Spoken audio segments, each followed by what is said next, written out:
दोस्तों अवां जे नज़रनि साम्हूं गुज़रंदड़ ही मंज़र कम्युनिटी सेंटर दादू या ऑडिटोरियम हॉल दादू जा आहिनि,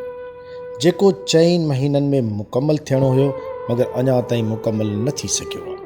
9 मई 2017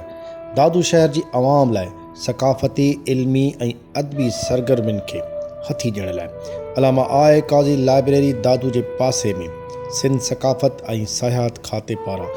ऑडिटोरियम हॉल जी तामीर वास्ते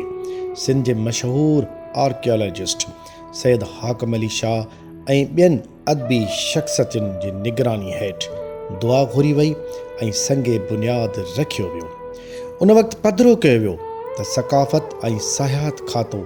हिन ऑडिटोरियम खे 1,70,00,000 रुपयनि जी लागत सां तामीर कंदो ऐं हिन कम खे 4 महीननि में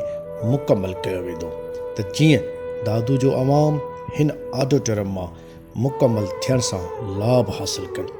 मगर अफ़सोस इहा वॾी बेहसी चइजे या सिंध हुकूमत जी बेध्यानी चइजे।